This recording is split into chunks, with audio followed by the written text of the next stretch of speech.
আজি মানে ৰাতিপুৱা মই আমাৰ কলিয়াবৰৰ SDBO ছাৰৰ তাত এওঁৰ ফাৰ্মাচীৰ ওপৰত এটা মই অভিযোগ দিছোঁ। এই পেলাই এইটো চাওক ৰিচিভ কৰি চিল মাৰাই আনিছোঁ ৰাতিপুৱা। তো অভিযোগত কি আছে? অভিযোগটো হ'ল তেওঁৰ যিটো ফাৰ্মাচী ইয়াত চলাই আছে SP মেডিকছ, তেওঁ নিজে ফাৰ্মাচিষ্ট হয়। তেওঁৰ ম্যাদ ডিচেম্বৰ মাহতে গুচি গ'ল।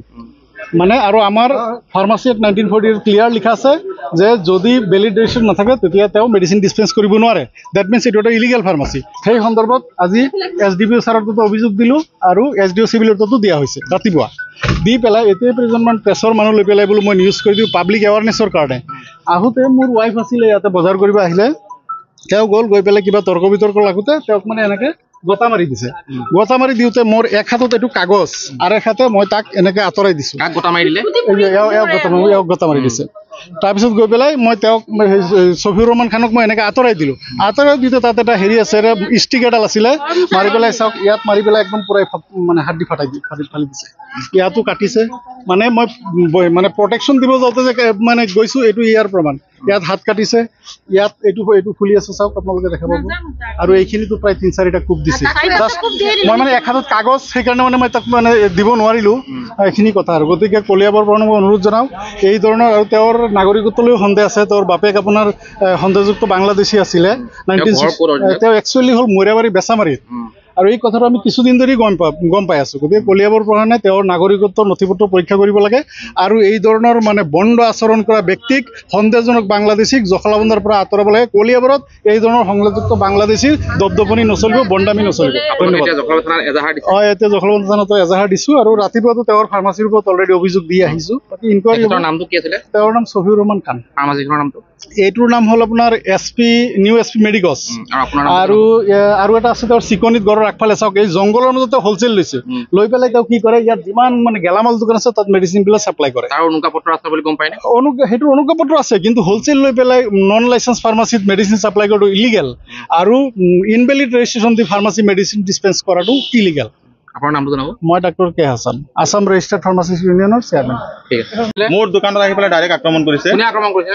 কামাল হাছান আৰু তেওঁৰ ৱাইফ আহি পেলাই মোৰ দোকানত কিবা বেলেগ পুৰণা ইছ্যু লৈ পেলাই সিহঁতে ইছ্যুটো মই ভালকৈ বুজিও নাপালোঁ। আগতে মোৰ ওপৰত আক্ৰমণ কৰিছে, চাওক মোক কেনেকৈ মাৰপিট কৰি পেলাই কৰিছে। কি দোকান আপোনাৰ? মোৰ ফাৰ্মাচী। আপুনি আক্ৰমণ কৰা বুলি অভিযোগ দিছে? নাই, সিহঁতে মোকতো চেল প্ৰটেকশ্যন লাগিব। অনুজ্ঞাপত্ৰ এক্সপায়াৰ হৈছে বুলি? নাই, অনুজ্ঞাপত্ৰ এক্সপায়াৰ নহয়। আমি লক্ষ্য কৰিছোঁ। অনুজ্ঞাপত্ৰ এক্সপায়াৰ নহয়। ফাৰ্মাচিষ্টৰ ৰেজিষ্ট্ৰেশ্যন মানে ৰেজিষ্ট্ৰেশ্যন যিটো থাকে সেইটো এক্সপায়াৰ হৈছে, কিন্তু মানে ড্ৰাগ লাইচেঞ্চ এক্সপায়াৰ নহয়। আপুনি মহিলাগৰাকীকো? নাই, মই ফেচাপ মানে ঠেলা দি ওলাইছোঁ যে মোক মাৰিব আহিছে না, মই ঠেলা দি পেলাই নিজকে সংগঠনৰ বিষয়ৰ মিছা কৈছে বুলি আপুনি কয় নেকি? সংগঠনৰ বিষয়ে মিছা কৈছে নে মই কথা কৈছে, এইটো আপোনালোকে অলপ তদন্ত কৰিলে চব ওলাই যাব। মই আপোনাক ডকুমেণ্ট চব দি দিম। কি আছে? আপোনাৰ নামটো কি আছিলে? মই ছফিউৰ ৰহমান খান। আপোনাৰ ফাৰ্মাচীৰ নামটো? New SP medicos, Jakhalabandha. আজি ইয়াৰ জখলাবন্ধা যিটো ফুল মাৰ্কেট SP মেডিকছ যিটো ফাৰ্মাচী হয়, তেখেতৰ মানে বহুত দিনৰ পৰা অভিযোগ এটা আছিলে যে তেওঁ বেলেগ এজন মানুহক মানে কিবা চেলেং লেংগুৱেজ কিবা ফেচবুক পোষ্ট এটা কৰিছিল আৰু জীৱ জন্তু লৈ মানে মানুহ এটাক তুলনা কৰিছে জীৱ জন্তুৰ লগত। ঠিক আছে, তাৰ কাৰণে আগতে সেইটোৰ কাৰণে মানে আপোনাৰ মীমাংসা হৈছিলে। তেতিয়া তেওঁ মানে হাতে ভৰিয়ে ধৰি আপোনাৰ ক্ষমা বিচাৰিছিলে। আজি একেটা কথা একেটা ঘটনা মানে বাৰম্বাৰ এজন মানুহক মানে হাৰাশাস্তি কৰি আছে, ব্লেকমেইল কৰাৰ দৰে হৈ আছে।